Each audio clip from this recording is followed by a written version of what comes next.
Recording in progress. So just to make you aware, everyone, we are recording this meeting and your privacy will be ensured. There are people who had wished to join us today who won't be able to join us. So we are recording this as a resource for them to explore a little bit later on.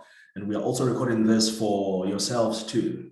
You know, should you wish to revisit today's webinar, then you will be free to do so. So we'll send you the link to the webinar as to where you will find it a little bit later so that you can access it at your own leisure. All right, I think we can start. Ashleigh, are you ready? Yes, I'm ready, Kato. All right, before you start, I would like to thank everybody who has joined us today. There is so many of you and the numbers are steadily increasing, and we are expecting that the numbers will increase as we go. We thank you firstly for taking the time out to join us and to enjoy this learning process together. And we also thank you because as we continue to develop ourselves as clinicians, we are using our knowledge and our skills to better the lives of the society or the people that we treat in society. So you guys are part of a very good initiative and a big movement. So I really appreciate you being here today. So without any further ado, I'm going to introduce our main speaker. The name of our main speaker is Dr. Ashleigh Bhanjan. Dr. Ashleigh Bhanjan is a specialist neurologist currently working in private practice at Life Intervention Hospital in Durban since 2009. He qualified as a medical doctor at the University of Witwatersrand in 2002 and completed his postgraduate degree in neurology in KwaZulu-Natal in 2008. He is a BioFlex laser therapy certified practitioner in South Africa and works collaboratively with other experts all over the world. He is currently the director of the Durban Neurologist Clinic, a photobiomodulation therapy clinic managing various chronic pain conditions, strokes, and neurodegenerative disorders such as Parkinson's, Alzheimer's diseases, and many other more. He is a member of Pain SA and a collaborator with local and international experts in the field of photoneuromodulation therapy. So yes, that's the short intro that you've given us, Dr. Bhanjan, but I know that you've done a lot of work around laser therapy, and your insights have been featured in popular TV shows such as Carte Blanche on Mnet. I remember seeing your face also on Espresso on SABC3 and hearing your voice in many other radio stations all over the country. So I'm really excited to have you join us today. And I'm pretty much sure that all the people who are here will enjoy what you have to share with us. You take the floor. Thank you, Kato. And firstly, good evening to everybody. It's a great honor and privilege to be here. Must firstly thank the organizers, Kato, and your team, Pain in Brain, for giving us the platform for, as well as David and myself, to actually, communicate our findings and our experiences using this form of therapy in this clinical context of pain, as well as the sponsors, Meditech International from Canada. Thank you once again for sponsoring this talk. Let me see if I can share my screen. Kato, you gotta allow me to share my screen. All right, let me do so. Enable share screen. All right, go for it. I've enabled you to do so. Thank you, Kato. Pleasure.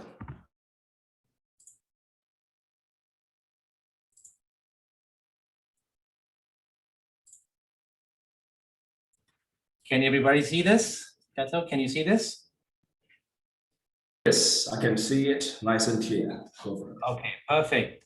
So what are we going to be discussing today? The talk is going to be divided into 4 parts. So I'm going to focus on what we know and current concepts in pain. We're going to discuss how we are now integrating this form of photobiomodulation therapy in pain management. Thereafter, I'll go through a few case studies that and case reports that I've personally selected for this case presentation. And my colleague from Canada, Dr. David Kanashko, will go through the latest in the advances of clinical research in this clinical field of photobiomodulation therapy in chronic pain syndromes. So thank you for that kind invite once again. Conflict of interest, I am a BioFlex certified practitioner in South Africa. This company is based in Meditech, it's called Meditech International, based in Canada. So my references to photobiomodulation therapy would be specifically related to BioFlex lasers. So the first part of the talk, we're going to be discussing what we currently understand with regards to pain, specifically chronic pain, its classifications and the mechanisms, and how we can potentially target these mechanisms in our futuristic and expectations to come in the future. The second part of the talk will specifically look at how the laser therapy is targeting our pain mechanisms, and we'll go through the clinical applications, some of its basics, and specifically role in pain management. Case reports will follow, and my colleague, Dr. Kanashko, will finish up with the clinical research bit at the very end. So let's get started, the practical approach to pain. So I'm sure that all of the colleagues that I've logged on right now face the same scenario that I do, and we could classify pain as a pandemic. It is a global phenomenon, and despite our recent advances with regards to understanding chronic pain pathophysiology, it's up to date, still to now remains poorly understood and poorly managed. As you can see from the statistics, which speaks for themselves, we're talking about up to 40% of US adults living with chronic pain. Commonly, when we're looking at chronic pain syndromes, the most common symptom is lower back pain, followed by headache syndromes, neck pain, and facial pain syndromes. We do know that there is a predisposition for more females to present with these conditions, perhaps with a link with autoimmune disorders and arthritis specifically, and it is an aging phenomenon. So we see more patients presenting with chronic pain syndrome, perhaps related to neuroplasticity and other wear and tear phenomenon. The burden of chronic pain, as we all understand, it's enormous. I mean, billions of US dollars are lost every single year due to lack of productivity and frequent absenteeism in view of chronic pain disorders. And medical insurance companies and medical aids have to cough up a lot of money to manage these patients with chronic pain syndromes. More often, we tend to see patients not specifically just presenting with chronic pain, but there's a conundrum, and there's a compounded by the fact that these patients usually have mood disorders such as depression and anxiety, together with sleep disturbances, and we will go through that in a little bit more detail during the presentation. So when we're looking at the definition of pain, which was recently revised 2020 by the International Association for the Study of Pain, it's an unpleasant sensory as well as emotional experience associated with or resembling that associated with actual or potential tissue damage. Now, the wording has just changed a little bit from the previous definition back in 1979, with a few key notes that they've added on here in the bottom, stating that pain, as we know, is a personal experience that should be respected with the patient. Pain and nociception are different phenomena altogether, and then they bring in this whole biopsychosocial aspect and factors that seem to be contributing to patients' individual pain. Broadly speaking, we're talking about the classification of pain, nociceptive and neuropathic pain. Nociceptive pain, describing specifically the special nerve, the free nerve endings called nociceptors, which detect pain signals and transfer these signals to the brain. Neuropathic pain, on the other hand, slightly different. This is actually caused by dysfunction in the nervous system itself or damage to the nerve. So there's a difference between the two. And as you know, I am a neurologist, so I'm tendency to see a lot of neuropathic pain components, specifically the peripheral components, including diabetic polyneuropathies, the neuralgias, including shingles, the post-herpetic neuralgia, trigeminal neuralgias, as well as multiple sclerosis. We do see a lot of musculoskeletal disorders as well, with the chronic lower back pain syndromes and headache disorders like migraine and chronic tension type headaches. But it's not that simple now, is it? So even though we're classifying our patients as either nociceptive or neuropathic in nature, there's a significant overlap. And as you can see in the center, hell arises. And this is the reason for the complexity of patients presenting with different pathologies and different mechanisms producing this ongoing pain. And this would usually present with the patients that we would see like fibromyalgia-like syndromes or those other nociplastic type of syndromes. So let's get back to the basics. I think it's important to start understanding, firstly, how pain arises, what are the pathways involved, and where we can potentially start targeting different aspects of this neural networks to overall make the patients better from a clinical perspective as well as pain perspective. So we start talking about the ascending pathways. Let's just say, for example, here, as in this diagram on the left-hand side depicts, a patient gets an injury to the right knee. We have a peripheral inflammation, which then activates the nociceptors. The pain pathways are then activated. These signals are traveling via the unmyelinated A, delta, and C fibers to the dorsal root ganglion here of the spinal cord at that specific level, which then synapse to the second order neuron and then travels contralaterally in the spinal cord to travel as the spinothalamic tract, ending in the thalamus, which is a sensory relay station, and then pain is then perceived in the somatosensory cortex. So this is the ascending pathway, looking at the peripheral component, the first order neuron, the second order neuron going all the way up to the thalamus, and the third order neuron then projecting into the brain. When we start talking about descending pathways, once we appreciate, or the brain appreciates the pain, we then have an inhibitory effect from the descending pathways. And this includes from the somatosensory cortex, with some inclusion from brainstem nuclei, including the periacrodactyl gray matter, the rostroventral medulla. And these are usually inhibitory in nature. So the natural sensitization process or response is a normal phenomenon. We want the body to react to the pain signals and to dampen down the pain signals. So these are usually inhibitory and are driven by a lot of serotonergic and noradrenergic sort of fibers. They synapse here in the at the spinal cord levels, with some synapses with interneurons, which then activate sort of endogenous opiate projections and dampen down this ascending pathways. So if we understand the ascending and descending pathways, we can understand that if we could try to target multiple aspects of these pathways, whether it's peripheral or central or even both, we would be able to holistically manage our patients with pain. So when does it get out of hand? So when we're talking about chronic pain, these ascending pathways and descending pathways are out of sync, basically. So let's start off with pain from below. So the bottom-up approach, we're talking about the seesaw effect with an enhanced ascending pathway, so increased signals heading towards the spinal cord and brain. We know this is called peripheral sensitization, which I'll discuss a little bit later in the next slide. And the consequence of that, the pain from above or the top-down effects, is we're discussing or have to relate to a lot of patients' interpersonal, psychosocial, or biopsychosocial factors together with genetics in why these patients now present with all of a sudden chronic pain. So there's a dampened inhibitory signals now coming from the descending pathways, with then excitation pathways happening on the other side. And this imbalance would then turn up the volume, basically resulting in chronic ongoing pain.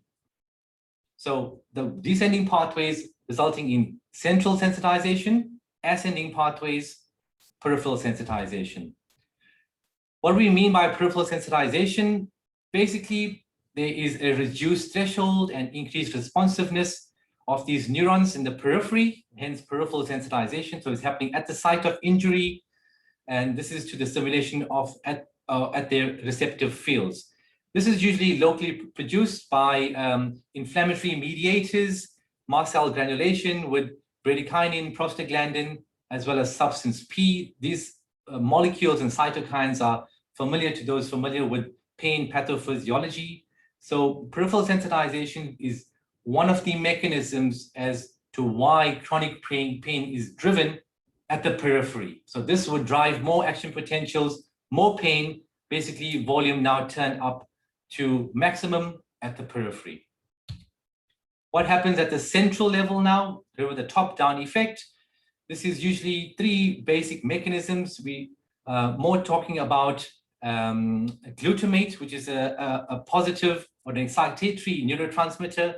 There's NMDA-mediated signaling happening here. So there's increased excitotoxicity happening at one level.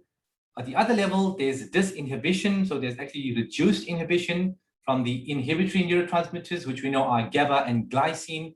So this would produce more excitation, if I can say that, as well as microglial activation. So there's definitely an immune component happening both at the peripheral level and the secondary, at the central levels as well. So inflammation is happening on either side, which will signal higher pain signals on basically at higher volume. So central sensitization resulting in secondary hyperalgesia. So remember, at the peripheral component, it results in primary hyperalgesia. So there's an increased responsiveness or increased pain perception at the level of injury. Secondary hyperalgesia, the spread of that is now beyond the level of injury. And this is a result of central sensitization. I mentioned microglial activation. Remember, microglial cells are the scavenger, the macrophages of the neural system, of the central nervous system. So there's ongoing neural inflammation happening here also with regards to the central sensitization pathways. And as you can see, this results in or contributes to as well this excitotoxicity and excess glutamate that produces the ongoing central sensitization issues. So as it being one of the precursors of central sensitization issues, if we could actually target neural inflammation, we would be targeting central sensitization at the brain and spinal cord levels. We'll keep that in mind when we're discussing current targets of therapy with regards to the laser therapy as well. So the vicious cycle that we do see, yes, is a biopsychosocial approach that we have adopted. We learned these from medical school days. And we know that and appreciate that each individual patient presents with pain individually. It's based on their genetics, their predisposing factors, the pain threshold, their experiences in the past with regards to pain. Do they have a lot of psychological aspects component or even behavioral disturbances like anxiety, depression, PTSD, poor social circumstances, and all these factors, unfortunately, have got to be taken into account when we're dealing with patients and taking a good clinical history in these patients who are presenting with chronic pain syndromes. So chronic pain, the cycle is pain on one aspect, mood changes on the other aspect, impaired activities of daily living on the other aspect, patients are unable to cope, chronic fatigue syndrome on the other side, and patients are unable to even sleep. So this complexity of problems makes the problems even more difficult, and as many of the listeners would understand as clinicians, it's often frustrating to even try to understand the amount of pain that these patients are going through, let alone trying to manage their chronic ongoing discomforts and symptoms going forward.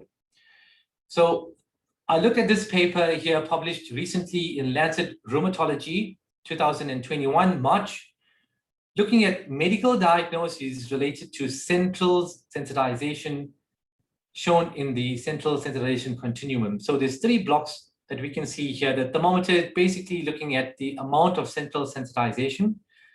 We do know, yes, fibromyalgia, chronic pelvic pain, chronic headaches, migraine, yes, those are chronic ongoing central sensitization issues and disorders. But look at the central or the middle column here. Now, these are medical diagnoses like chronic lower back pain, pediatric pain, rheumatoid arthritis, as well as post-cancer pain that usually will present with peripheral problems. What they're finding is that these patients with chronic ongoing peripheral issues or peripheral diagnosis of arthritis have a high component of central sensitization. And this is probably one of the reasons why they don't respond very well to just modalities that are focused peripherally. So this is very important to know, published recently. So central sensitization seems to be the issue in these patients now presenting with chronic ongoing medical diagnosis. So this is an example. Here we have a patient, let's say, for example, looking at left knee pathology. So chronic left knee pain. Patients and clinicians would then obviously do a clinical examination, take a good history, look at the x-ray, but the x-ray doesn't really reveal much pathology, sort of discrepancy between the pain context and what you see on imaging.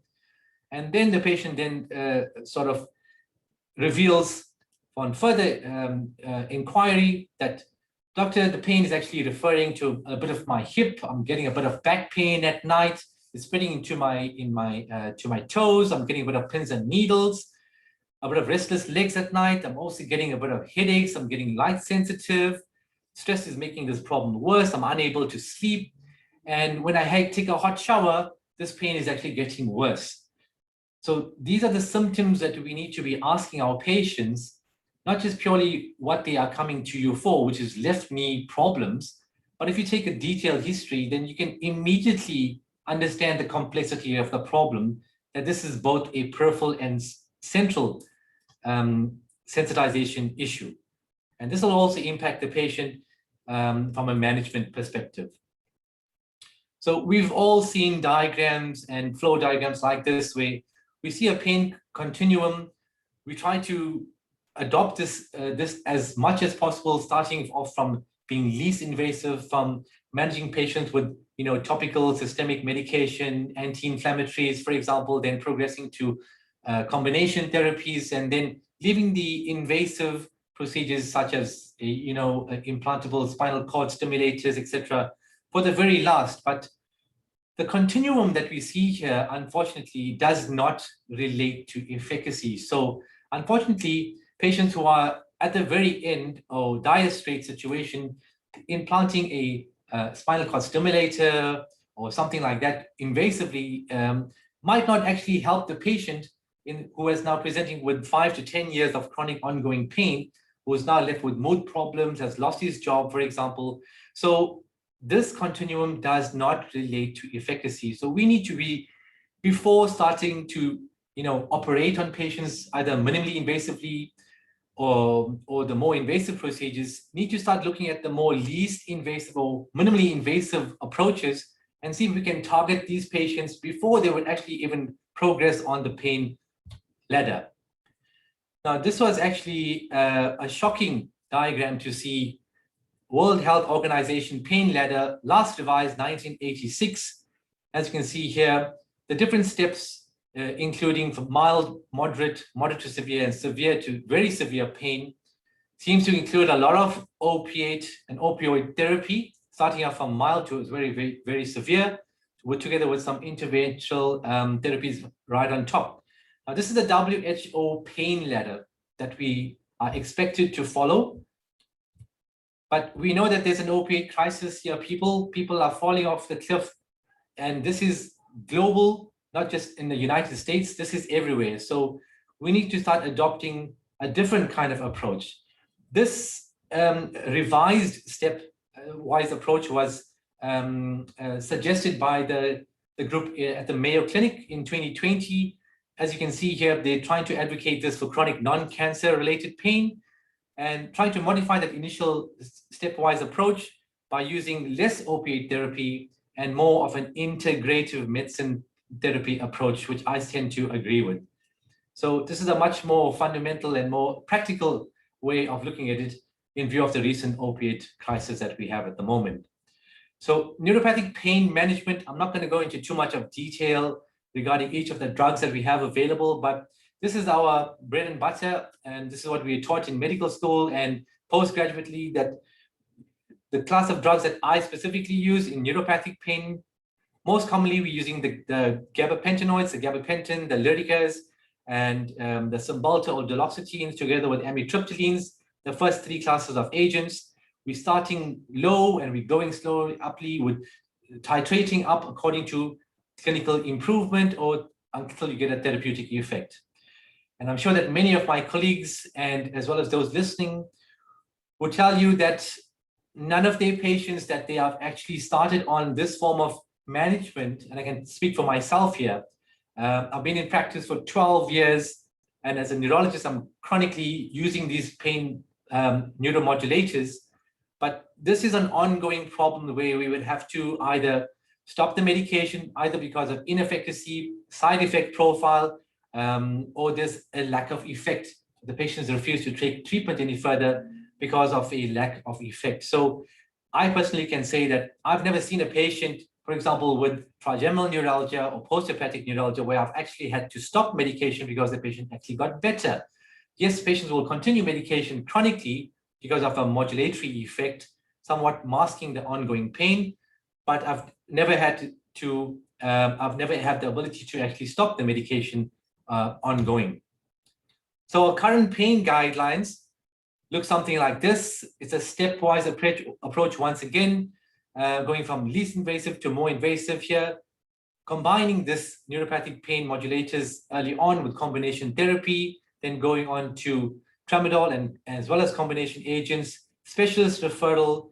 At step 4, we're talking about neuromodulation, so spinal cord modulation at that level, and then more specifically targeted drug delivery. So as you can see, a stepwise approach once again, which is a very understanding approach. But if we could understand here that we're trying to prevent the patients from getting to step 6, where they might not have any effect because that continuum, as I mentioned previously, might not relate to efficacy. So if we could keep the patients in the first 2 or 3 steps and help them effectively, we might prevent them from having unnecessarily invasive procedures. So the clinical pearls here that we want to mention as a summary in pain management, we're looking at individuals and we understand that these patients are different. Yes, the complexity and diversity we're seeing from patient to patient, even with a similar diagnosis of, for example, trigeminal neuralgia, is diverse, and we have to look at each individual patient. So once again, back to basics, good detailed history, clinical examination, looking at the psychosocial sort of factors that may be contributory, as well as the current or previous exposure to medications. It'll be very helpful in managing these patients. The mechanisms of pain, as we know, multifactorial, the ascending, descending pathways, how that is set off from at multiple levels. Are we able to target different aspects of the pain pathways? We talked about peripheral and central sensitization disorders and factors that may contribute to the ongoing pain that we're seeing, as well as what you can see as in the lack of updated treatment guidelines, unfortunately, even despite the opioid crisis. So there's a niche in the market right now for adequate pain management globally. So I'm going to move on now to what I have noticed in my experiences. I've set up this photobiomodulation clinic since about September 2018. And all I can say is it has revolutionized how I even think neurology, forget even practice neurology. So I think I will relate my experiences with you, and hopefully at the end, you'll see how I have adjusted my approach to patients with chronic pain disorders based on these experiences and how the form of therapy is able to assist in many chronic pain disorders. So photobiomodulation therapy, a big term, but very simply put, what does it mean? Photo, we know, means light. Bio means life. Modulation, change. So changing life using light therapy. There's many other forms or other terms used. but the most recent accurate term is photobiomodulation therapy, was also known as low-level laser therapy, or LLLT. So basically what it is, it's a form of phototherapy or biostimulation. We are taking light energy in the form of photons from low-level lasers or superluminous diodes to elicit a cellular and biological response in the body. So simply put, we're using light energy to create changes at a cellular level. How do we do this? Remember, most people will think of Star Wars when you talk about photobiomodulation therapy, low-level laser therapy, or laser therapy, and will say, oh, this cannot possibly help me. This cannot possibly help my chronic pain disorders. So just to make sure that we're not talking about the same thing here. So low-level laser therapy is a form of non-ionizing light therapy. Remember, ionizing radiation comes from CT and X-ray images. And this non-ionizing forms, we're using laser therapy, we're using laser probes, LEDs, broadband lights in both the visible and infrared spectrum. Specifically, we're using red and near-infrared light at about 660 nanometers and 830 to 840 nanometers of near-infrared light. The photobiomodulation lasers are non-thermal because it's low-powered. As you can see, it emits less than 500 milliwatts, and it requires a specific cell or organelle called a chromophore, very similar to what we would understand with photosynthesis. If light is absorbed by chlorophyll to produce all the energy that is required to grow. Here we're looking at eukaryocytes in human beings. So we're looking at specific target organelles here to absorb the light therapy to then produce its chemical effects. The laser classifications, most photobiomodulation therapy devices are class 3B lasers. And as you can see here, they are low powered, up to 500 milliwatts, and there is no heat generation. So heat generation is not one of the mechanisms of action here when we're talking about low-level lasers. One of the reasons why they're called low-level laser therapy. This classification is basically class 1 to class 4 based on the hazard to the eyes. So class 3B is what we're talking about when it comes to photobiomodulation devices. So I was talking about the chromophores. So what are the primary organelles that we are targeting when it comes to photobiomodulation therapy? If you look, does this diagram look familiar to you?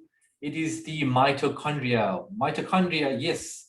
The primary photoacceptor is the mitochondria, which are also known as the powerhouse of the cell. And we understand that eukaryocytes are filled with these mitochondria.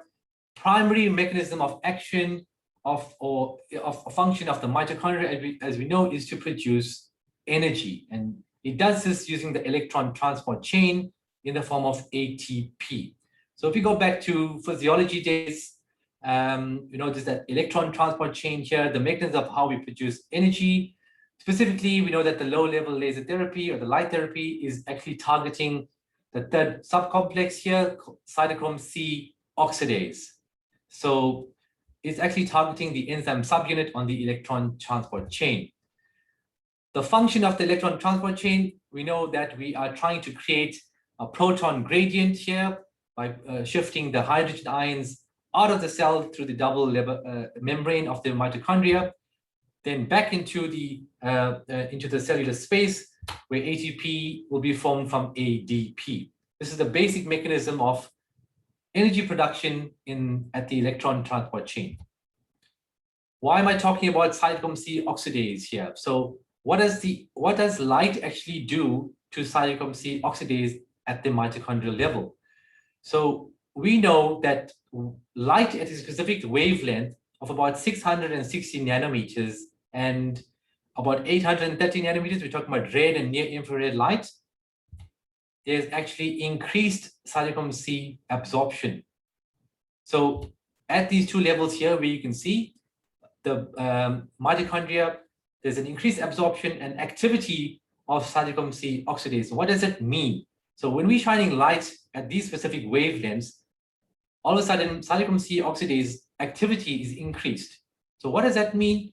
There's an increased gradient for these hydrogen ions to leave, more exit, more into the cell, forms more ATP. So in essence, light therapy, cytochrome C oxidase activation, greater hydrogen ion gradient, more ATP. So how does now formation of energy and ATP help with chronic pain problems, people? And this is the fundamentals here. There's two fundamental here aspects that we need to understand. Remember, we understand that pain is a result of inflammation. I mentioned that in peripheral as well as central sensitization, there's inflammation happening at the neural level, so neural inflammation as well as peripheral inflammation. And the more energy we have, the more ability we have to modulate inflammatory mediators such as macrophages and lymphocytes. So if we could target inflammation on one level, patient symptoms such as pain and swelling would be reduced. So we're looking at on one pathway, resolution of pain and inflammation.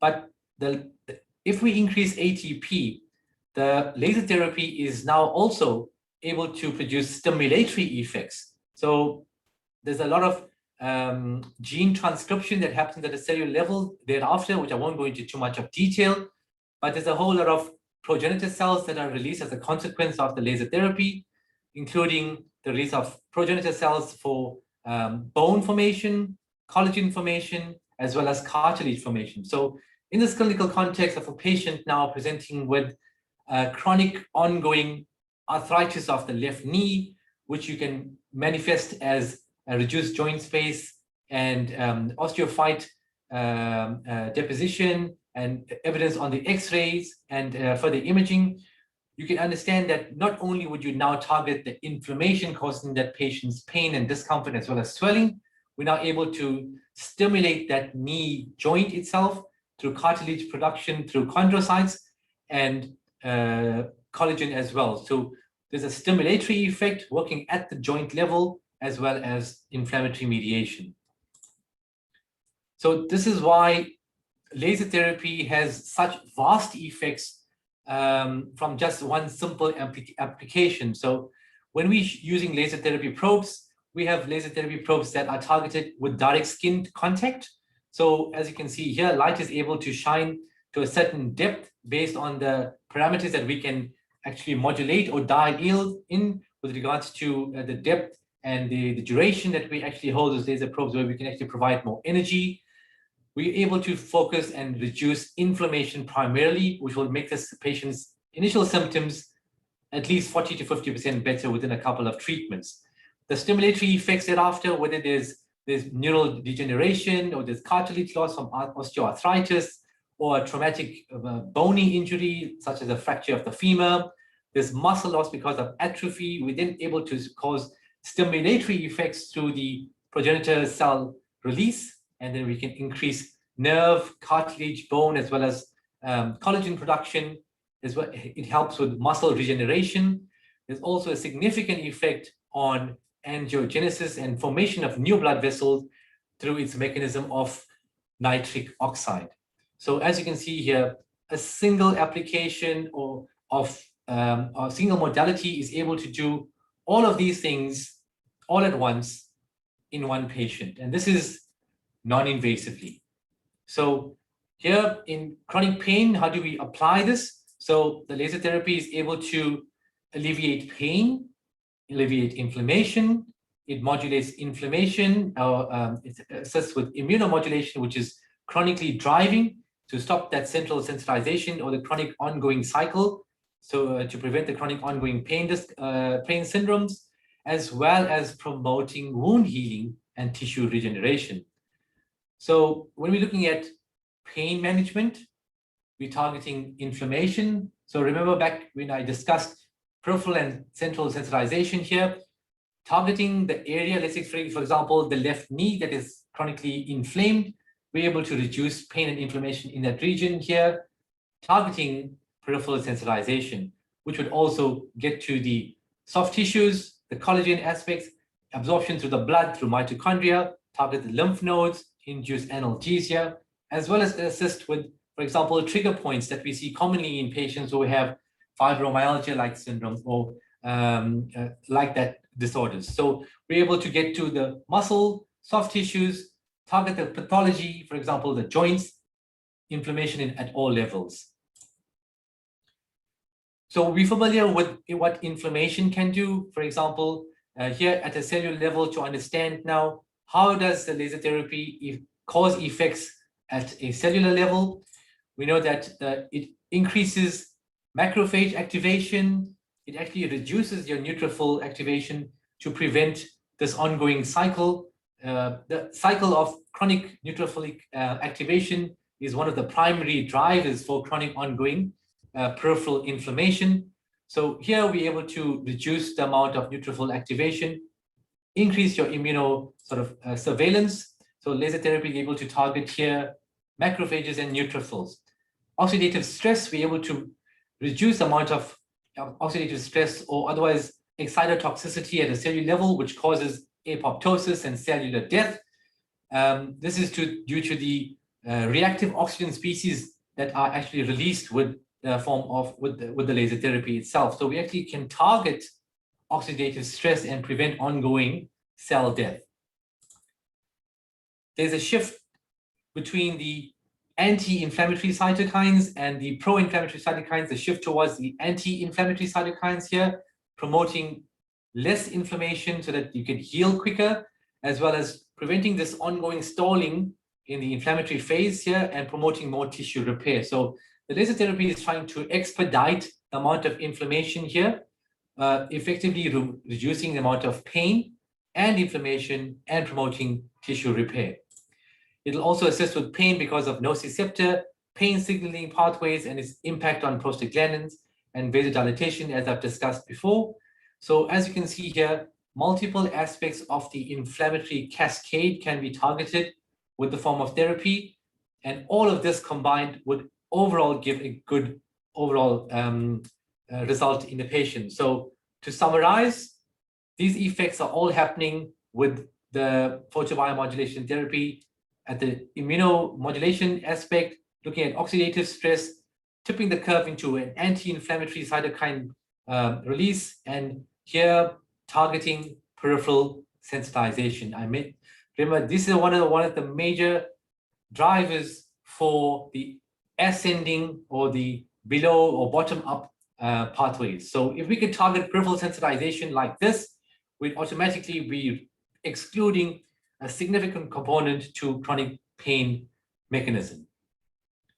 Now, when we are using laser therapy over a specific target, let's just say over a nerve segment or the left knee, we're able to get light into that regional aspect and activate the mitochondria and have all of its clinical effects at that specific level. We call this obviously the direct effects of laser therapy, but there's also indirect effects of laser therapy because it's of its absorption perhaps through blood or venous channels or lymphatic drainage that's now absorbing the light therapy, either the red or especially the near infrared spectrum.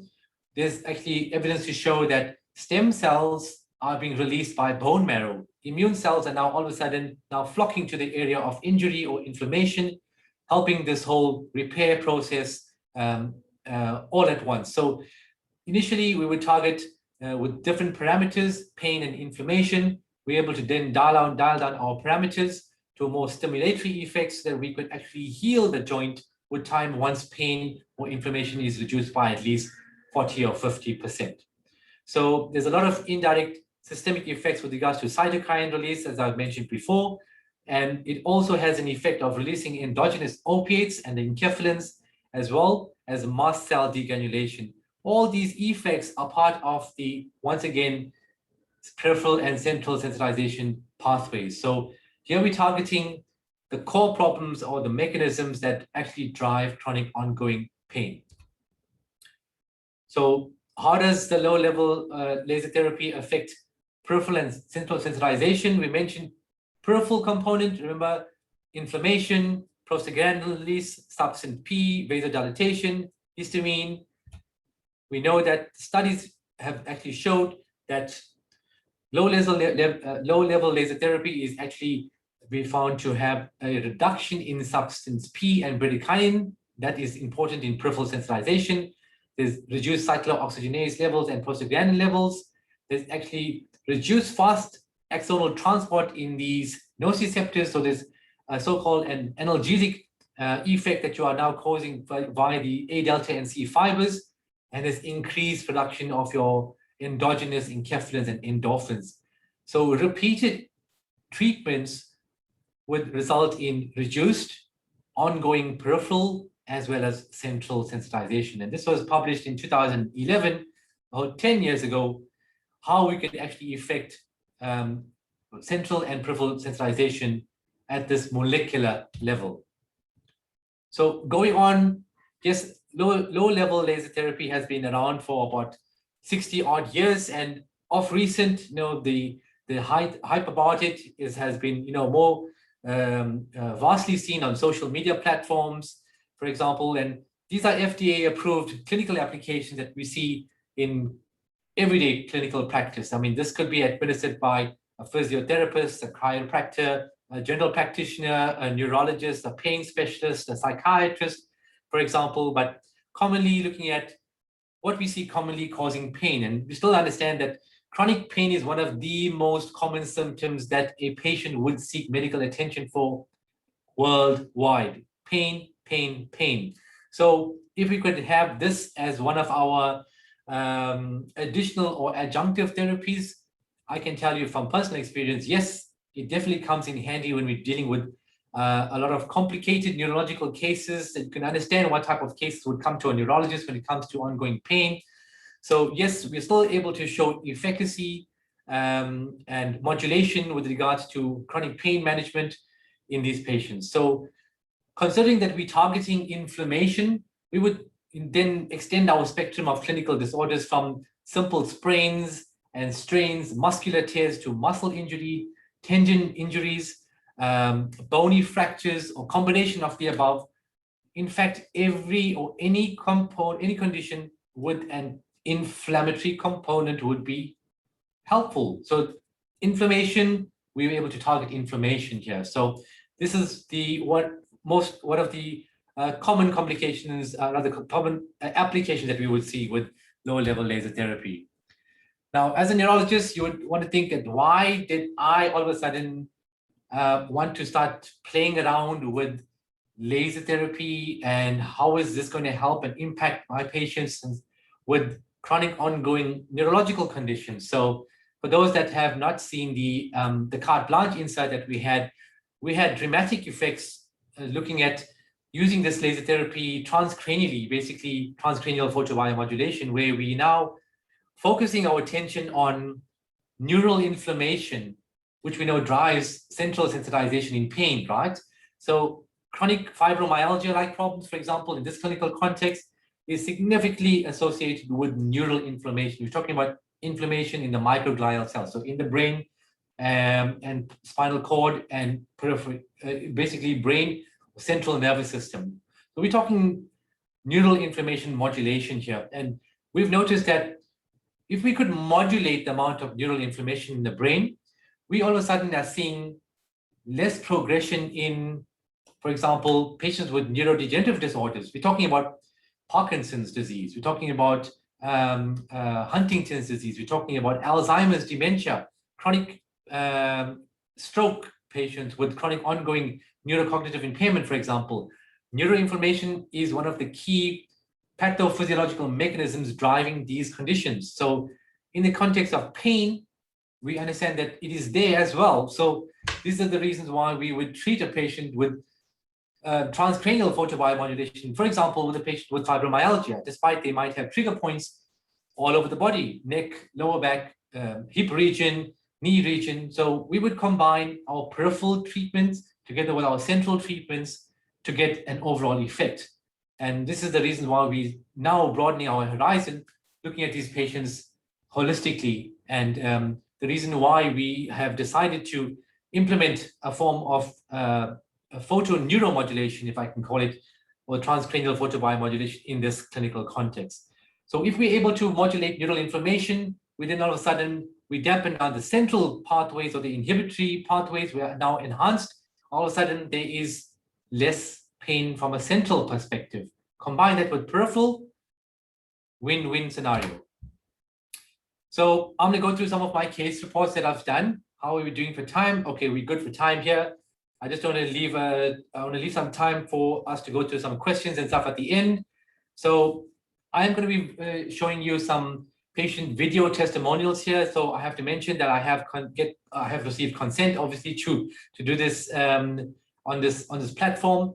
So we'll go ahead and start with the first patient, who is Mr. DB. He's a 43-year-old gentleman, and these are all my own personal cases. A patient with a traumatic spinal cord injury, gunshot wound to the L1, L2 segment a long time ago, 18 years ago. He's paraplegic, but has been able to get around with one of these latest devices. He's now able to drive with a mechanically sound car adjusted to his needs, but he presented with chronic ongoing neuropathic pain in the lower back, had been on Lyrica for, I think, almost 10 years, that never seemed to have got better. So patient here, chronic ongoing neuropathic pain, despite neuromodulation from Lyrica and a long-standing history of traumatic spinal injury. MRI scan, we can appreciate at L1, L2 segment here. You can see the injury with this scarring or encephalomalacia that we described here at that level. So he's presenting as a cauda equina type of syndrome at L1, L2 here. You can see that here. So there's a lot of scarring or at that level, which has obviously disrupted the neural networks getting to his lower limbs. So this is his testimonial. After he presented, he's had about 10 sessions of low-level laser therapy, and have a look to what he has to say. 18 years ago, I had a gunshot injury to my spine. Since then, I've been suffering with neuropathic nerve pains to my lower limb. I've tried the best medication, I've tried the best treatments, and nothing worked. Recently, about a month ago, I've seen Dr. Bhanjan's Facebook page where he was advertising for a Bioplex pain clinic that he's running. I gave it a chance, and I'm glad to say from the first treatment, I've been pain-free. Today is my 10th treatment I'm having, and I'm totally pain-free. Thanks to Dr. Bhanjan and his team. So once again, chronic ongoing neuropathic pain after 10 sessions, which is basically we're talking about a 2 to 3 week period.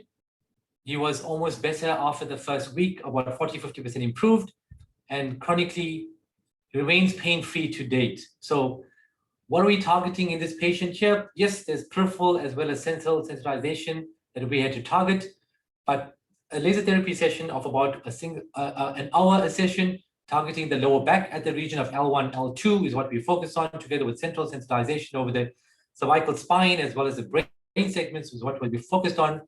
And a patient with chronic ongoing neuropathic pain was able to be pain-free in 3 weeks and remains pain-free to date. So this is the first case. Second case, the patient, a young lady, scholar, 15-year-old. She presented, unfortunately, with multiple concussions. She was actually hit with a rugby ball whilst on a lunch break in school. She presented with a loss of consciousness and features of a traumatic brain injury. And this seemed to be, unfortunately, repeated. And she presented initially with a significant speech impairment. She had a severe headache. She had no prior seizures or seizures that on presentation, and she reports no prior migraine. She had a normal EEG. So basic presentation that of, excuse me, an acute or recurrent episodes of multiple traumatic brain injuries here. She presents with a speech impairment, severe incapacitating headache with speech disturbances. The brain scans were done, did not demonstrate any significant bleeding, fractures, base of skull injuries, or any inflammation that we could see. So the brain scan was essentially normal. This is her initial video when she presented at baseline. So tell me, what's your name?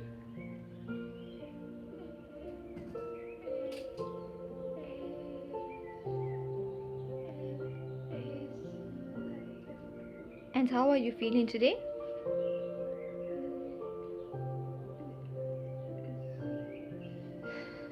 It's okay. It's okay. And why are you in hospital today?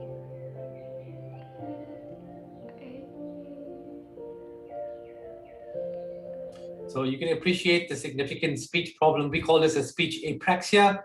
So remember that the brain scan was normal. She's presenting with a concussion-like injury. She's got a significant headache at the moment. We started initial therapy here, and 2 hours after initial therapy, this is what happened. Hi, what's your name? Hi. How are you feeling after your treatment? Better, hey? Yeah. And when you're getting discharged? Today. Okay, thank So you. we initiated photobiomodulation therapy over the areas of the brain, especially the frontotemporal lobes, especially to include also the parietal lobe, the speech areas. And a single hour of treatment, 2 hours later, as you can see, her speech had already improved. Her headaches improved as well. And unfortunately came back the following day with some ongoing relapsing speech problems. So we continued transcranial photobiomodulation therapy for her every alternate day. After 6 treatments or so, we're talking about after a week, this is what she had to say. Hi, Hisme. Hello. How are you? I'm well, thank you. How is your treatment going? It's been going really well. How many treatments have you had? 6. And how was your birthday? My birthday was really nice. I had a lot of fun. And how old are you now? 16. I remember Okay, this case thank clearly you. because I remember the mom actually contacting me and saying that she had relapsed prior to this, and it was her birthday the next day, and we had to get her sort of speaking better and sort of more in higher spirits because she could not have it. She had a big party planned, and unfortunately she didn't want to cancel all her plans, and luckily we were able to deliver her the therapy, and everything was a success. So her headaches and her speech problems unfortunately continued, so we continued ongoing treatment. And as you can see here, we focused primarily on central sensitization, minor traumatic brain injury, multiple concussions, normal MRI brain, no prior headaches or migraine with a normal EEG. So here we will show effects of the lower level laser therapy in central sensitization, working predominantly on inflammation and central sensitization. She is now headache-free and symptom-free to date as well. Mrs. VG, a 60-year-old lady who presents with hypertension, type 2 diabetes, and ischemic heart disease. She presented with degenerative lumbar spine stenosis and unfortunately had multiple failed surgeries. So as you described, a failed back syndrome, a lower back syndrome. The instruments were unfortunately had to be removed in view of sepsis that occurred on the second occasion. So she had refused to decline or to have go to for further interventional or invasive procedures. She was found to be immobile after a long period of time, wheelchair bound when I first saw her with chronic ongoing persistent pain, had no further luck with any other forms of therapy that she had tried, including cannabis, and she was on the best medical therapy. So failed back syndrome, immobile, ongoing neurological symptoms, chronic neuropathic pain on best medical therapy. And this is her story. Hi, Mrs. Govender. Hi, how are you? I'm fine, and you? Well, with Bioflix, I am 100%. That's great. Can you tell us your story? I'm Ashleigh Bhanjan from Cool Air Dalton. I've had an operation on my back, which paralyzed me. I was in hospital for 8 months, couldn't move or do anything. And one day, I heard Dr. Ashleigh Bhanjan on Radio Lotus. And I heard all the amazing stories, but mine is one that I can talk about because I could not walk and I was with the stick aided by my husband, my family members, and I had a very trying time. When I walked into Dr. Bhanjan's room, I walked in with a stick. With his first treatment, I could swing my stick and walk out of this hospital.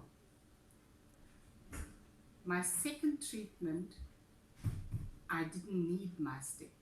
And up until today, I'm 60 years of age and I don't use my stick. And here I recommend Bioflex to anybody that has a problem. Contact Dr. Bhanjan, Intubeni Hospital. Thank you. Bye. Thank you. I'm sure that many of the clinicians that are on this platform right now will appreciate stories like this, because even as a neurologist, I've seen hundreds of patients who presented just like this, where we would be out of options and we would just be referring them to ongoing, pain clinics, psychiatry evaluation, home-based care. But look at what had happened in this patient here after about 10 to 12 sessions of therapy. We took a patient that was immobile, failed back syndrome, multiple surgeries, now able to walk again. And these symptoms have all persisted to date. So there was no relapse of these symptoms. It is remarkable, almost far-fetched sometimes to even listen to these stories, because how can a patient who has multiple injuries, including multi-level degenerative stenosis, multiple surgeries, chronic ongoing scar tissue, or chronic inflammation on best medical treatment, improve after a single treatment, after 2 treatments? And this is where a significant peripheral component exists in these patients. And this is from my experience where I noticed that when we using laser therapy over the region, for example, the lumbar spine here, and there's a significant peripheral sensitization mechanism driving the ongoing pain, when we modulate this amount of inflammation and swelling, as well as scar tissue at that level, we have a significant, or we tend to see a significantly rapid or acute change in these patients' symptoms. That is the possible reason that we are knocking off this peripheral sensitization component altogether in these patients. And there's a reason for the very rapid responses that we see in some of these patients. The next case is a Miss KT, a 37-year-old lady. Well, she presents with chronic ongoing trigeminal neuralgia, had been to, I think, two or three other neurologists, and had been chronically on tegretol therapy or carbamazepine for her trigeminal neuralgia. She also had been diagnosed with lupus on immunosuppressant agents, on azathioprine. So as you can see, she presents with a chronic overlap syndrome with lupus and chronic ongoing headaches, and she was on Topamax as well. She's had a normal MRI scan, but her pain syndrome, including the trigeminal neuralgia and her headaches, seem to persist despite Topamax, migraine diets, seen numerous neurologists and tried numerous agents trying to help the headaches. The lupus seemed to be under control from the biochemical parameters, and she remained on immunosuppressive agents. But despite that, there seemed to be ongoing chronic facial pain syndromes.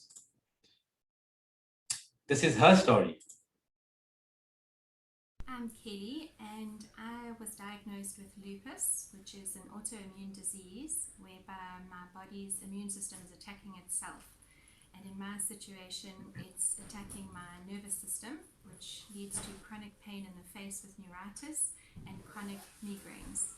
I've been lucky enough to be chosen by the Big Favor and Dr. Bhanjan to have 10 free treatments at the Durban Neurologist clinic, and the results have been phenomenal. I was a little bit apprehensive to start with, but after the first treatment, I already felt results, and after 5 treatments, I've actually been pain-free. The first migraine I had dissipated within an hour, which normally it takes days, and I'm on now treatment number 8, and I've been pain-free for nearly a month now. So thank you, Dr. Bhanjan. Were there any side effects? Absolutely none. None. If anything, I'm sleeping a lot better now. So Okay, great. Thank you. Well, you hear that there's even sleep improvement. Remember, if we had to think about chronic patients or with chronic pain disturbances, chronic fatigue syndrome, even fibromyalgia, we discussed a significant neural inflammation. So remember, if mitochondria are producing energy, and if there is not enough energy being produced either from dysfunction or lack of production, as we see it in chronic fatigue syndrome or fibromyalgia, these patients commonly have these ongoing sleep problems and fatigue. And what we have seen is that once you start using this form of therapy and you start reactivating these mitochondria, or recruiting more mitochondria actively that stays activated, all of a sudden patients' fatigue is less. Patients are more active. They're even sleeping better. So here we're targeting and we're seeing patients, that vicious cycle that I just demonstrated earlier on, all of a sudden there's pain suppression with inflammation suppression, and now suppression of even sleep disturbances. So this is another component that we see happening very commonly in patients with chronic pain disorders. So here we targeted with trigeminal neuralgia, central as well as peripheral sensitization, targeting inflammation and increased blood flow once again. And once again, a significant hyperacute improvement seen after the first couple of treatments that remained after some time to come. So we know that the light therapy is able to stay sort of active, if I can say that, in the mitochondria, or remain active in cytochrome C oxidase for perhaps up to 21 days. But with repeated treatments and the ongoing neural modulations, what we mentioned previously, we're able to dampen down the central sensitization so it can actually increase or last much longer. And as she mentioned, even the next headache that came on was actually less intense than before. So it's reducing the amount of neural hyperexcitation, and the symptoms are actually less intense and less frequent with time. The next case, a Mr. HM, a 41-year-old professional canoer. He presented with significant neuropathic pain from shingles, so post-herpetic neuralgia, and he had been referred to us by one of the sports medicine specialists. He'd been on neuropathic pain modulation for about 3 weeks, but could not continue because of also ongoing side effects, and that the pain was actually getting worse. So his pain disability questionnaire, or PDQ score, that we usually do for our patients as an objective way of measuring pain in the clinic, was extremely high at about 103. So that was at baseline. And here you can appreciate here the changes of the virus here, or the post-herpetic neuralgia, in the about T12 level, if I could say, on the left-hand side, extending from the back all the way to the front. You can see this is not really active at this moment in time. It still remains a bit red. So we started photobiomodulation over that relevant segment in the thoracic spine, and within 5 days, his pain score improved up to 50%. He had continued all his medication throughout the 10 days that we had continued with therapy. And in fact, within 2.5 to 3 weeks, he was found to be pain-free with no recurrence. And in fact, stopped his Lyrica and his other pain medication that he was taking at the time with no further recurrence. And as a neurologist, this is unheard of. I can tell you that I've never seen a patient with post-herpetic neuralgia be cured. So yes, I know this seems very far-fetched, but this is I guess the proof is in the pudding. So here I have followed this patient here for the last year now, and he's a professional canoer. So trust me, when he relapses, I'll be the first to know. In fact, he was able to compete professionally 2 weeks after he was in the clinic, and he was able to compete with no significant neuromuscular problems. Especially, remember, he's a canoer, so he needed a lot of physical activity, which did not dampen him at all. So he's been pain-free since the initial therapy was provided to him, targeting both central and peripheral sensitization once again. Here we're talking about post-herpetic neuralgia. Next case, a 52-year-old lady known with hypertension and dyslipidemia. This is one of the common type of phenotypes we would see in clinical practice. Chronic cervical lumbar spondylosis, chronic neck and lower back pain. She had declined surgery because of all the hyperaround son patients in her family that didn't respond well, or actually did not do well post-surgery. She also presented with a frozen shoulder on the right-hand side since 2015. And she had some minimally invasive procedures done. I think it was a celestone injection on multiple times that didn't really show much improvement. Her PDQ score was about 70 at baseline. And before we started treatment, we did this video, so you'll appreciate this. My name is Shamin Hariprasad, and in 2015 I developed a problem with my shoulder, and on checking it, it was diagnosed as a frozen shoulder. I had 2 operations and one procedure to manipulate the shoulder, and nothing has helped. I'm in fact worse off than what it was initially. So hopefully this treatment can help me. Okay. Can you pick your arm up for me? Down. Okay. Can you move your elbow for me like this? Okay. So you can see there's quite a restriction of range of motion here in the right shoulder. She's had some procedures done to the shoulder, chronic history up to about 6 years of chronic ongoing discomfort in the right shoulder with best medical therapy. After a single treatment focused on the right shoulder itself, this is what we noticed. Please raise your arm for me. Significant improvement. Okay, After down, one treatment, wow. down. So as you can see, it's as surprising for the patient as it is for us, because it's almost like we're waving this magic wand over them, and they've been to these multiple specialists. Remember, as a neurologist, we are seeing patients referred from other specialists as well. So this patient has been referred to me by a shoulder specialist, so an orthopedic surgeon, a prominent orthopedic surgeon, who have obviously tried his best to assist this patient, and we were able to see improvements even after a chronic history of ongoing right-sided pain, discomfort, restriction of motion, and without causing any further discomfort. And this patient improved to the point where there was no further relapse of her symptoms ongoing. She continued ongoing treatment. I think she completed about 12 treatments over the next few weeks, and I had never seen her after. So she has probably had no further symptoms or relapsing symptoms and has been symptom-free. So focusing here once again on the peripheral component here, significant inflammation and edema and peripheral sensitization modulation of the right frozen shoulder. The next case is a Miss VD, a 56-year-old lady, typical hypertensive type 2 diabetic, ischemic heart disease, vasculopathy, as you can see, even with chronic renal failure on hemodialysis. She's had multiple failed lumbar spine surgeries, still remains with chronic ongoing neuropathic pain in the legs with a clinical neuropathy, so a double crush syndrome, as we call it. So in view of her renal dysfunction, as you can see, she could not tolerate ongoing neuropathic pain modulation with the Lyrica and the Neurontin, so she remained in chronic ongoing lower back pain.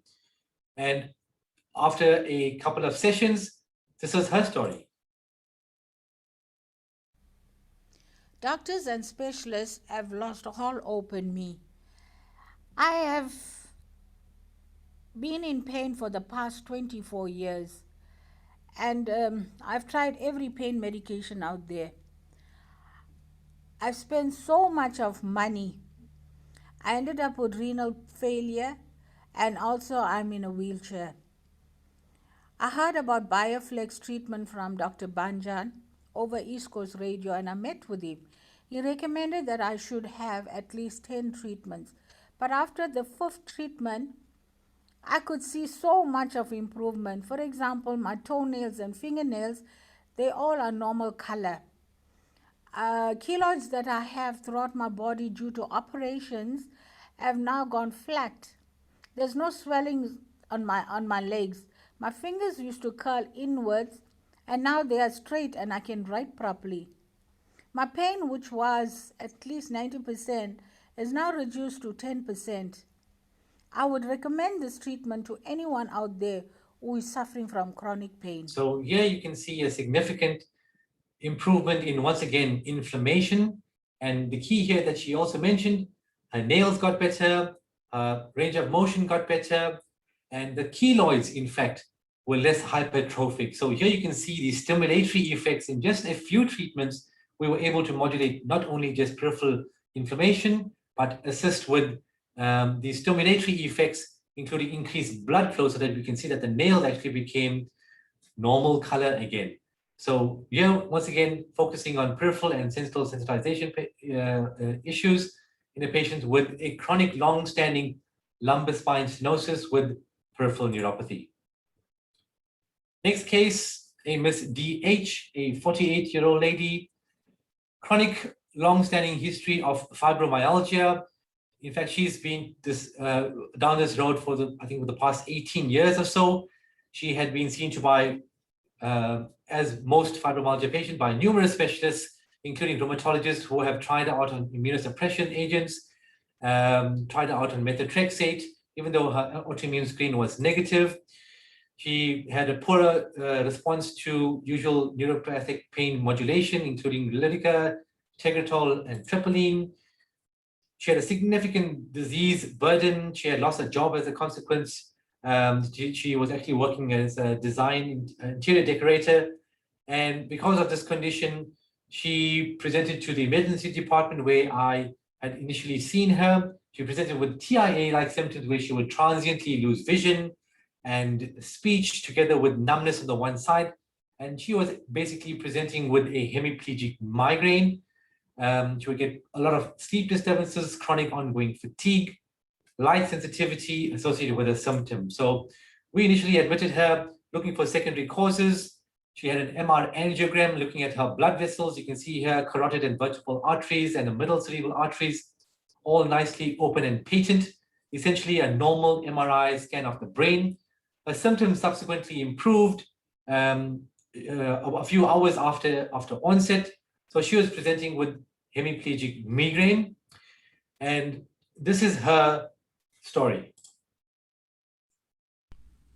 Hi, I'm Di. This journey started by absolute fluke with Dr. Bhanjan. To cut a long story short, I've lived my life in constant pain. I've just basically lived with it. I've been from specialist to specialist and been put on medications, just unbelievable medications that kind of make you feel like a zombie half the time. I run my own business, so that didn't work very well with me.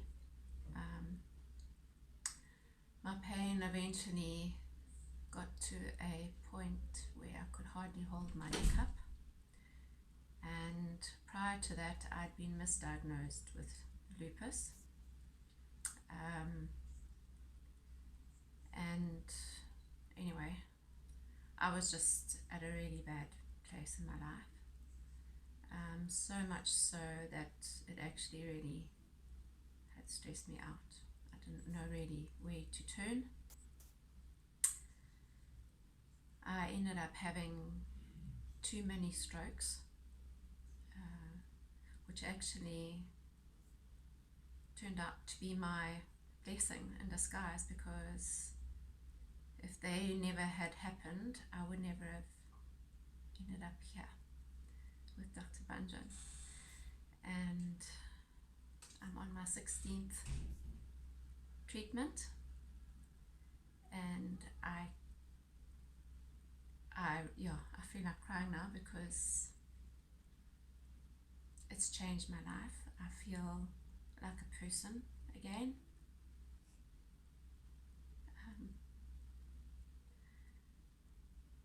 And I can't say enough. I really can't. There are no words. He's an amazing person who actually listens. And my little therapist, sorry, what's your name? Clarissa. Yeah, you guys have just been amazing, and whatever I can do to help anybody else in need, if I can say anything, just this could be your chance, because it's certainly mine, and I feel the difference. And yeah, I'm there for anybody who needs to talk about this experience, because I really believe in it with my whole heart. And today's my birthday, but it's the beginning of my life. I really believe that. And I can't say thank you enough to you guys. Thank you so much. Heartbreaking, I know, but this is just, the cream of the crop. This is only a single patient with fibromyalgia that has come through our rooms and that we are able to assist. Not only from a chronic pain perspective, we're talking about getting their life back, their work back, their activities of daily living, they start sleeping better, they start functioning better. You can see she's actually smiling now. So how many patients with fibromyalgia you actually see smile? Amazing stories to tell. So we know that fibromyalgia is a central sensitization disorder. So here we once again targeting both central and peripheral sensitization here. And she's had a wonderful story and she remains well today. Next case, a Mr. SM, a 21-year-old young engineering student who had traveled to India. He developed a bit of a left-sided radial neuritis, if I can call it, a radial neuropathy in December 2019. He developed a lot of neuropathic pain in that left arm with associated weakness in the radial nerve distribution. He was seen by myself in August 2020, so that was a good 7 months down the line. He had seen 2 other neurologists prior to that, and his pain score was about 69 in August when I'd seen him. He's had an MRI of his brain, spine, as well as brachial plexus, which was in fact normal. He's had a significant workup looking for autoimmune disorders and infections because of the travel history. Everything had come out normal. So he had presented with a limited form of a brachial neuritis or inflammation of the brachial plexus, specifically involving the left radial nerve or a form of Guillain-Barré syndrome. Unfortunately, he had declined a lumbar puncture test by previous neurologists as well as by myself. So it seemed to be more on the basis of a brachial neuritis. But he had received standardized therapy, including high-dose intravenous steroids, Solimedrol, and intravenous immunoglobulins or Polygam in May prior to me seeing him. Not getting any better. In fact, it progressed to involve the right side in June 2020. When I saw him in an initial presentation, he was found to have bilateral asymmetrical weakness. As you can see, power graded 1 on the left-hand side at the wrist, on the right-hand side, graded 2. He is found to have a lot of forearm atrophy, more so on the left-hand side. Remember, this is a problem that's going on for about 8-9 months now. So there was a bit of neuropathic related, as well as perhaps disuse atrophy. We started him on photobiomodulation therapy, as we could see that the Polygam was not found to have helped him, which is the standardized form of treatment, even for a limited form of Guillain-Barré syndrome or brachial neuritis, as well as the Solimedrol, and his pain persisted despite that. So we started him on photobiomodulation therapy, focusing on the brachial plexus bilaterally, as well as focusing on the cervical spine and nerve root segments in August.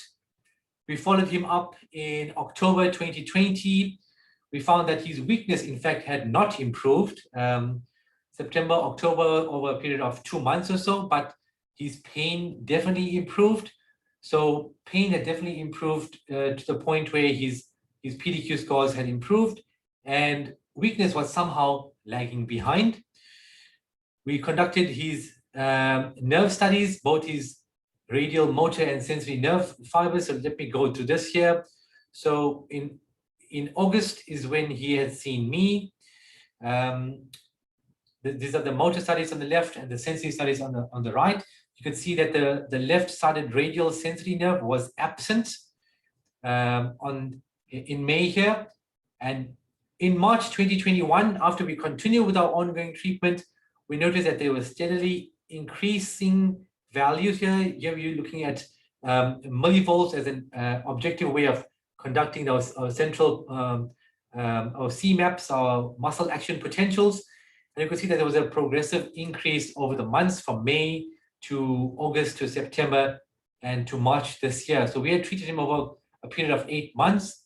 We found that the motor nerve conduction studies actually improved. We saw that the sensory nerves actually resurfaced after 8 months of being absent here, especially on the left-hand side, because they're more significant sign.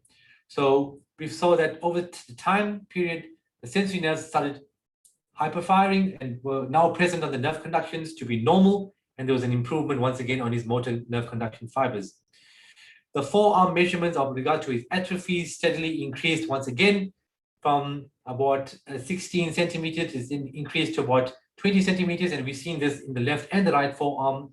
So we were able to show that the amount of atrophy actually was reversible with the laser therapy. So his follow-up PDQ score in December, after a few months of treatment, remember initially it was 69, so a significant component of his neuropathic pain had improved.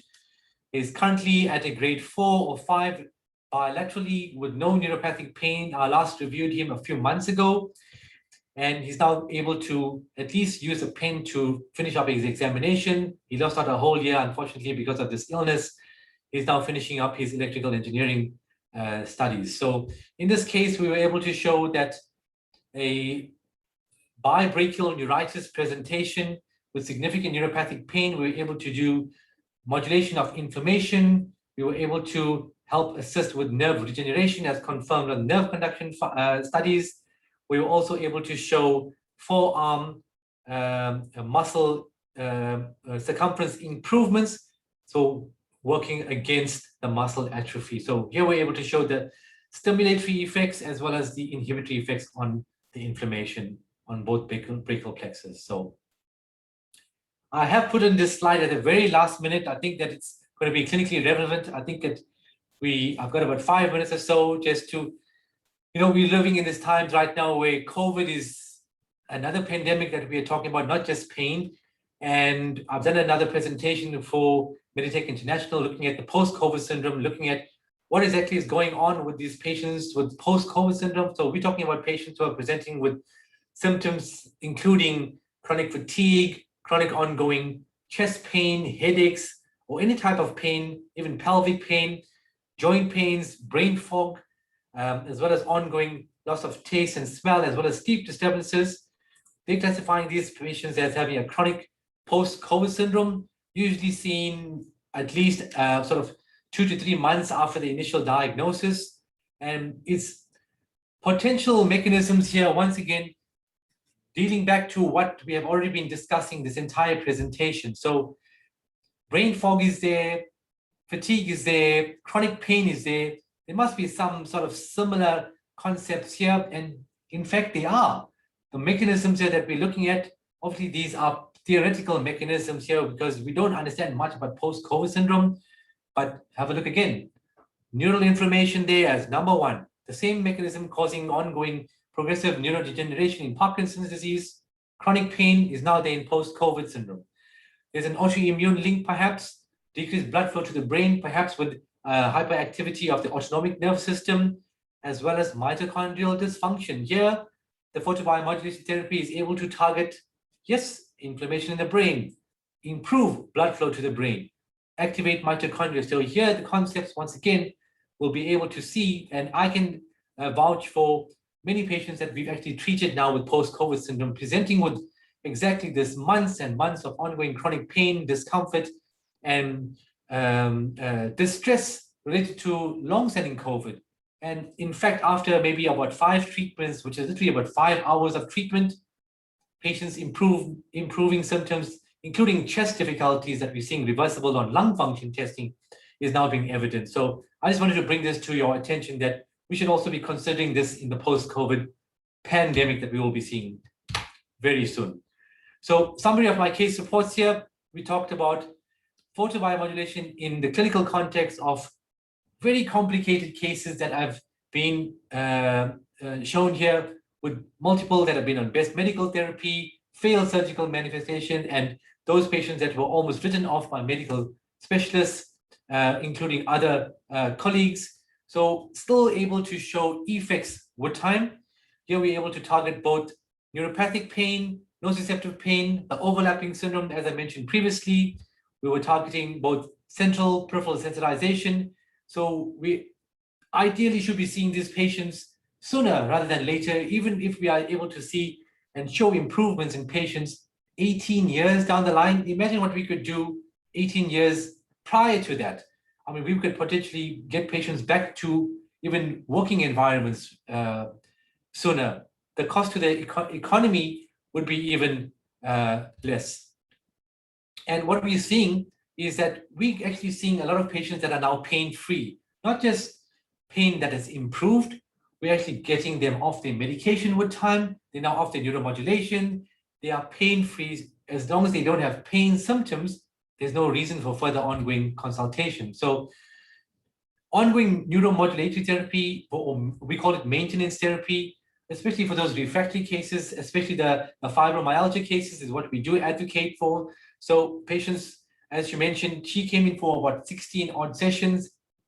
And because we understand this chronic ongoing central sensitization issue may be sort of relapsing in nature, perhaps brought on by emotional stress or a trigger or the flu or even a vaccine, we institute maintenance treatment or sort of a top-up sessions and stuff thereafter, which seem to help these patients as well on a long-term basis. So advantages we're talking about here, we're talking about non-invasive, non-thermal, no pain induced to the patients, therapy that has got no known side effects.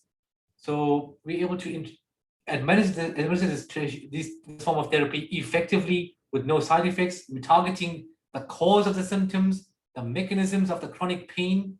And as I mentioned previously, keeping it in the non-invasive group before we even get to minimally or moderately invasive group. So keeping it in the least invasive group here, trying to prevent that ongoing progression of symptoms.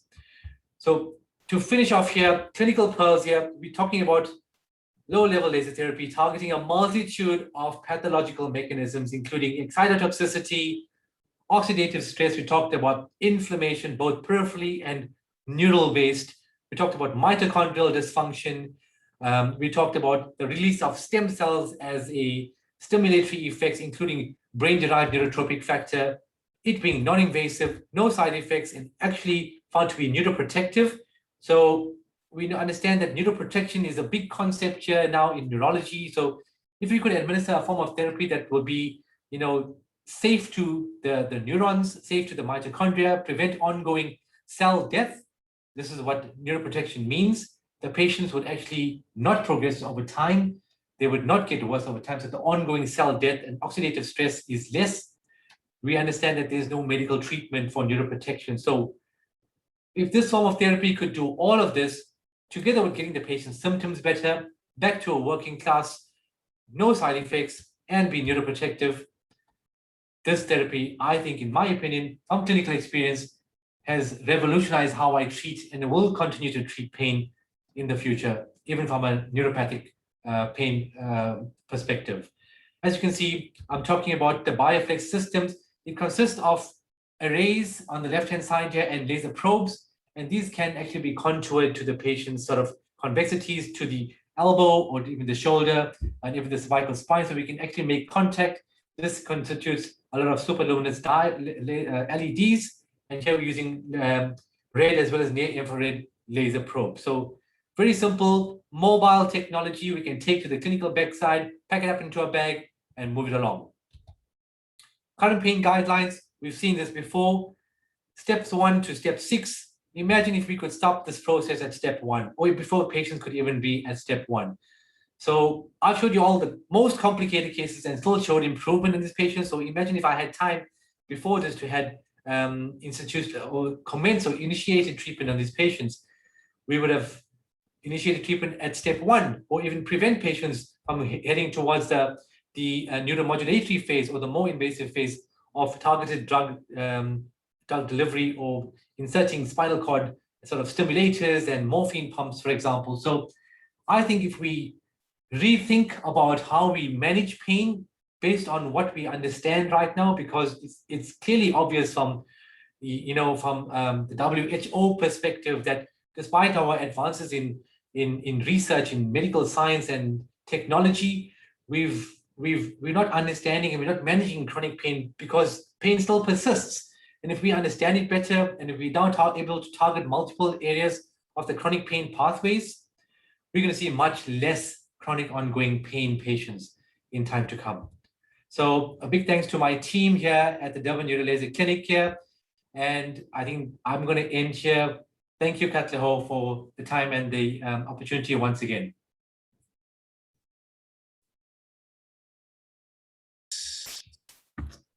Brilliant, brilliant. Let's see.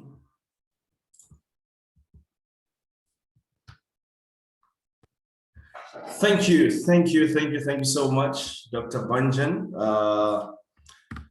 for the nuggets. I certainly have learned a lot. Goodness me, a lot of physiology. I particularly like the presentation of the case because it tied everything quite together. So we have some questions here. The first question that we have is from Zolile Shabangu, who's joining us from Eswatini. His question goes as follows: is the LLT combined with other treatment modalities, or do you use it in isolation? Good question, Kato. Yes, commonly, most patients we're seeing them on multiple sort of neuromodulating agents, including sometimes antidepressants. So it's not very easy for us just to stop medication, and we commonly sort of use it as adjunctive therapy. So it's not a matter of stopping all therapy and this is your only option now going forward. Absolutely not. So we continue medical therapy until we find, for example, a patient is about 50% improved on the pain scores, mobility scores, range of motion perhaps, and then we would start slowly weaning off our patients from a clinical, therapeutic pain perspective. So to answer the question, yes, we commonly co-manage these patients with chronic neuropathic pain modulators at times. But the aim here is to get the patients better. And if the pain is better, then there's no further reason for that patient to be on chronic medication. So we start weaning off with time. So we assess each patient individually during that pathway. So yes, we commonly co-manage patients with adjunctive therapy. Some patients don't want to be on any forms of other therapy. So yes, we can solely use the laser therapy as an option, no doubt. And we've commonly done that where patients want to all of a sudden stop the Tremacet and the Lyrica, which is causing them constipation and mood changes, etc., because of the kidney problems, and they need dialysis 3 times a week. So this is the clinical context of the patients that we are all seeing across the country. So this is the scenario that we're doing. So we try to deal with as much, try to cut down the amount of medication as much as possible based on the patient's symptoms. Yes. Brilliant. And I think what you are mentioning right now goes hand in hand with what you previously presented, that this laser system, it targets some part of the nociceptive pathways. That's exactly right. And we know that pain is a biopsychosocial construct that 100%. is to be managed through an interdisciplinary team. All right. So I really appreciate you mentioning that this treatment it is effective as it is. It should be used in collaboration with other interventions. 100%, yes. Yeah. So it is not a treatment that we can take as a standalone treatment, but we can incorporate it and use it as an adjunct to the already existing list of treatments. Yes. Kato, most times we're speaking about, as you saw from the cases, we're talking about chronic complicated cases. These were not simple cases that sort of came to the door with, doctor, I've got 5-week history of lower back pain and I've got a disc herniation. These are not the simple cases. So these are the patients that have been to specialists. They've had their epidural nerve blocks. They've had chronic neuropathic modulation. They've been for repeated rhizotomies. They've been to pain specialists. They've been through the mill. And unfortunately, I had seen them as a last resort. Yeah. So imagine this is a chronic pain modulation that we're able to still show. So it works as well for the acute patients and stuff as well. I just want to mention that. So we see a lot of acute patients sort of getting better like this and stuff just as well. So not to mention that this is not only for chronic pain, we're talking about any type of pain problem, whether it's acute or subacute or even chronic, we're still able to show that efficacy over time. Brilliant. And I concur to what you are mentioning because I've gone through the literature quite thoroughly in preparation for this webinar. So there is some exciting new evidence out there. So everybody feel free to go and search and do some reading. And I will email you some of the articles that I have sourced on my side for your own collection. All right, moving on to the next question. We have a question here from Reshma. It goes as follows. Are you seeing patients post-COVID? For example, patients with long COVID or chronic fatigue syndrome? And if yes, what are the results? So to answer that question, yes. That's the reason why I included the last slide talking about post-COVID syndrome. So yes, we are seeing patients, obviously the more people are aware of what laser therapy is, the more patients are going to be understanding and the more patients are being referred. So some of my colleagues and their friends and families have obviously seen the social media posts that I've been posting about post-COVID syndrome.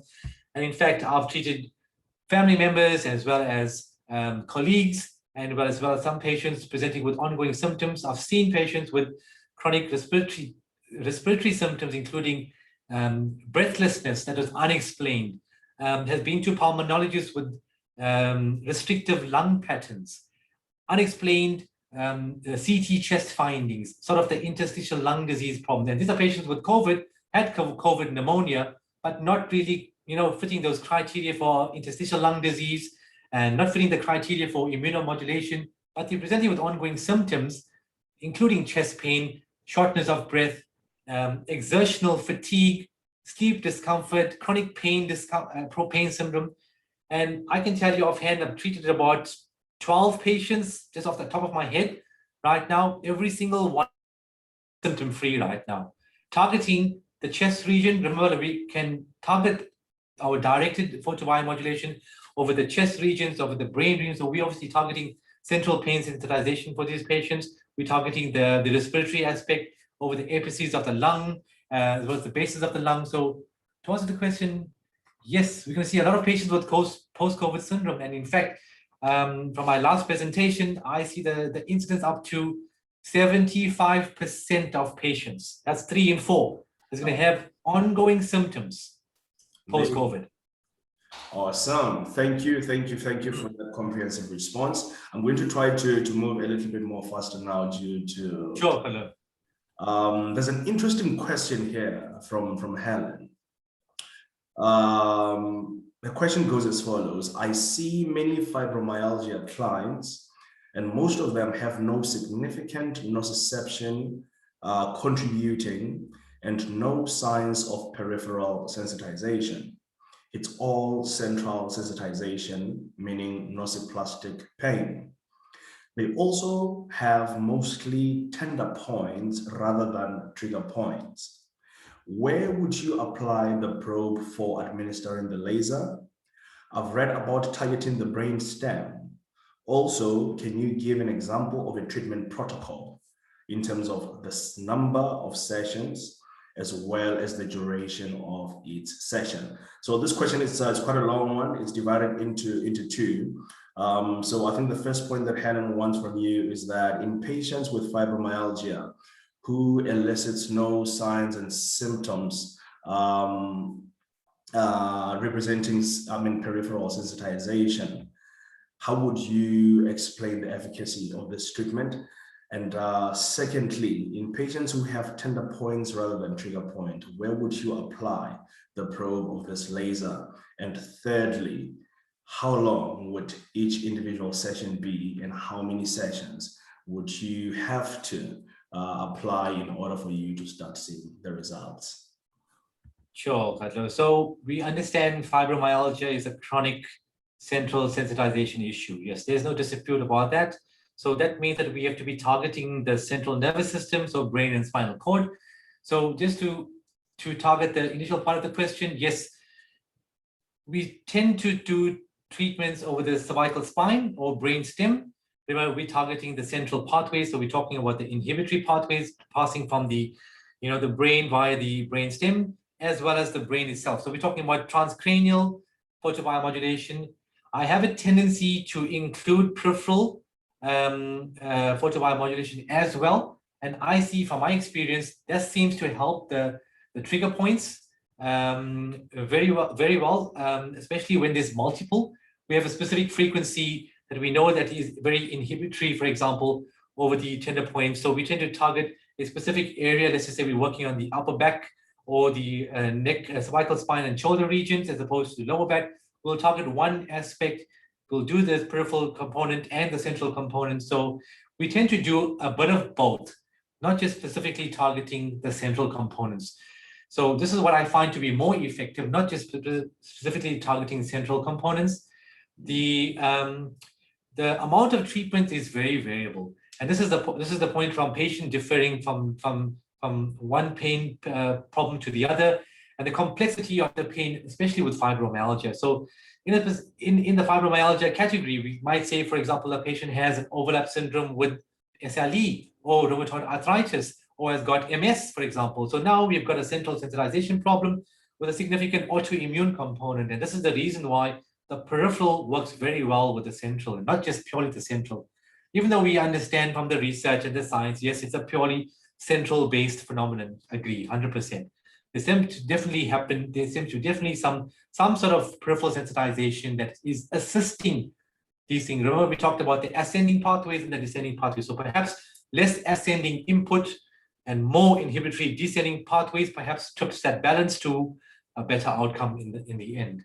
The last part of the component is the amount of treatments and so forth. And this is very variable. So from average, I can see that the fibromyalgia patients, we've got a form of a protocol that we would follow. For example, over a 3-week period, we would see the patients alternate days, Monday, Wednesday, Friday, and alternating like that sort of for 3 to 4 weeks or so. We'll be starting off the treatment perhaps over the brain, spinal cord, and peripheral components as well. We treat the patient usually for about an hour or so. We do pain scores at baseline and follow up. We call this an intensive phase treatment. Remember, we're trying to get central sensitization happening here. And we can only do that with repeated protocols and repeated treatments. Expect, and we have to understand that the treatment doesn't give a dramatic effect, even though sometimes you might see that. So when we see the significant peripheral component, I know even I smile at like that, because even I sometimes, I say like, it's almost impossible. Like, you see this happening and like all of a sudden, but when it's a very significant peripheral component, that's when we're seeing that dramatic improvement. But when we're doing the modulation, the central components, we're seeing that happening over sort of a period of 3 to 6 weeks. So we would do the patient's treatment over 3 weeks or so, do pain scores objectively, assess the patient thereafter, give them a treatment holiday. We give them a holiday of up to about a month or so. Remember, we're trying to activate those mitochondria and keep them activated. We follow them up with maintenance treatment going forward. So like in MS, it's an ongoing central sensitization problem. We're trying to dial up those mitochondria to like restarting your car battery. You know what I'm saying? You know that it's dying, but you want to restart it and keep it charged up all the time. This is basically like an analogy type of thing.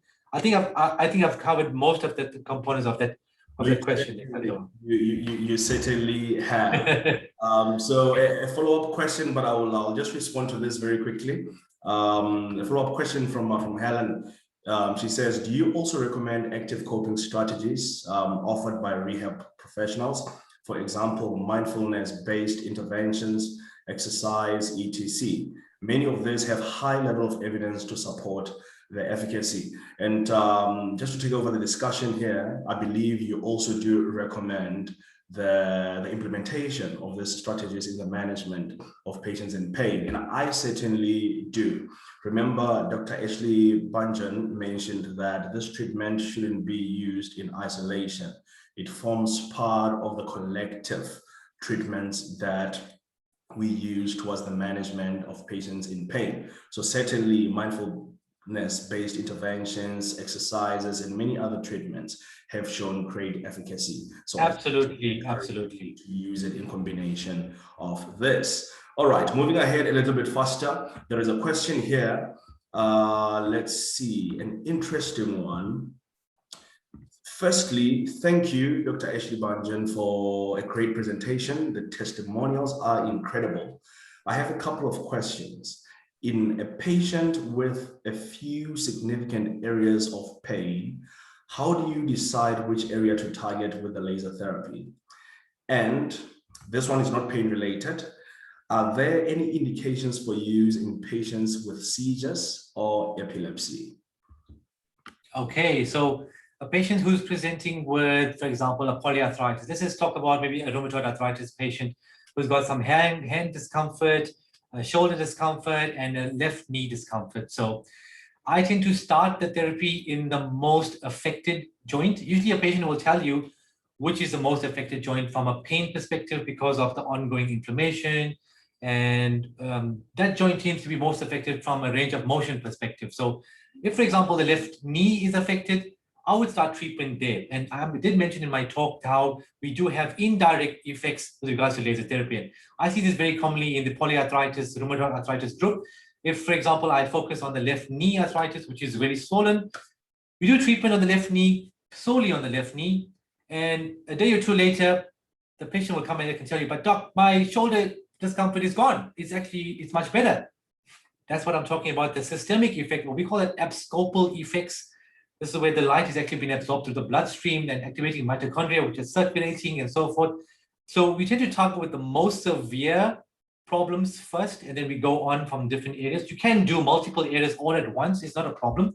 We have to obviously dial in parameters, knowing that we've got a therapeutic window for laser therapy. We don't want to exceed that because too much of light may be negative.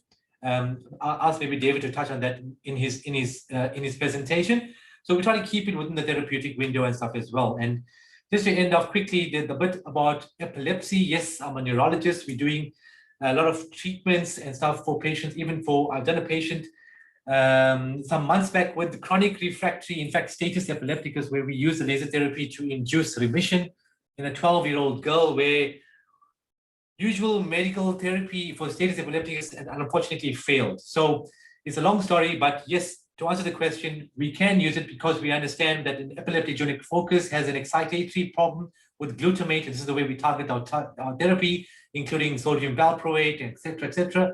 We dampen down the central sensitization or the glutamate sort of excitotoxicity. So neural inflammation is definitely there as well. Okay, Kato. Amazing. As you are going deeper about glutamate and all, we could talk on hours. I could go on and on and on and on. You are actually reminding me of a course that we have in our department for students who are enrolling towards a postgraduate diploma in interdisciplinary pain management. It's the neurophysiology of pain. So we dive quite a lot into those. So it's yes. Yeah, you touch on those. All right. Thank you from Reshma. Very happy with your responses. Helen, thank you, Ashleigh. Very interesting and helpful presentation and responses to the questions. Valentina, amazing. Thank you so much. So people are really happy with your responses here. I have a question that I've written down here. So as we know that complex pain conditions are very difficult to manage, let alone treat and get them to complete resolution. As a result, we have been conditioned over time to doubt interventions or treatment that provide significant pain relief within a short space of time. In consideration of this, what take-home message do you have to the clinicians who are in attendance this evening? I think that to summarize what we've discussed thus far, Kadlo, I think that our understanding of pain, its mechanisms, is very advanced. The science and the research out there provided it. You can get it from PubMed, Lancet, it's all out there, NEJM, it's freely available. We're talking about these mechanisms, but the clinical application from this basic science research into everyday practice is what is lacking. And this is the reason why we are lacking behind internationally, not just us. We're even talking about the United States here. We're talking about the UK. We're talking about Europe. We're talking globally. We can't, in fact, we don't manage pain well, despite our knowledge. There's a lag between the two. So why is there a lag between the two when, for example, I'm just showing you one form of therapy here, which has been found to be very effective non-invasively before you would even consider start doing minimally invasive sort of modulation and stuff like that at a later stage. So yes, everything has its place, but I think if we start changing the way we conceptualize and understand pain, we're starting therapy off early on rather than later on, perhaps we'll prevent those patients from progressing to the burnt out stages of fibromyalgia, where they end up chronically refractory, depressed, and anxiety patients, where they're almost refractory to all medication. And even so, I was still able to show that there was still some modulation, so still some reversibility. Even I was shocked. So even though we tried the treatment out, we modulated these patients, we still showed reversibility. So the brain is neuroplastic. We understand neuroplasticity, and this is what we're able to show. So I think we need to understand, we need to change our pain guidelines. This is the reason we need to change our pain guidelines. And opiates, we need to stick them in a place where we can use them effectively. We need to use anti-inflammatories, neuropathic pain modulation effectively. We need to use laser therapy effectively. We need to use pain and exercise therapy, mindfulness effectively. Yes, it's not part of our treatment protocols where we have, step 1 to 6, because I strongly agree. We need the exercise. I strongly advocate the patients to get better. Start exercising when you're at least 50% better. You start getting, because that's the whole idea. We want the patients to get back on their feet. Amazing. Sooner than later. I know you. Once I start you, it never ends. You can't stop me. But really, thank you so much. We just a few more minutes towards our end. We had planned to have Dr. David Knashko present today, but due to time, I don't think that will be possible. But we will send out a communication via email tomorrow, where I will send you the link to this evening's recording, as well as more information that you know regarding to contacts and people that you can contact should you need more information regarding this treatment. And we'll also try to attach some of Dr. Knashko's presentation so that you can have a look at those. I would like to thank you all for attending. Just final comments. Amazing. Thank you so much from Dinar Street. Thank you so much from School EC. An informative presentation and lecture indeed. And I would like to personally thank you, Dr. Ashleigh Bhanjan, for joining us today and sharing your nuggets and pearls of knowledge and wisdom with all of us. I certainly did learn a lot today, and I believe that everybody who's in attendance learned a lot as well. I think I'm going to close this meeting, and we shall communicate with everybody in attendance via email, and then we'll take it from there. Thank you so much, my good sir. You and I will. Thank you. Thank you, Gato. With pleasure. Blessings, blessings. All right. Have a good one, everybody. Enjoy dinner. It's a bit late for that. And have yourselves a good night sleep. Cheers.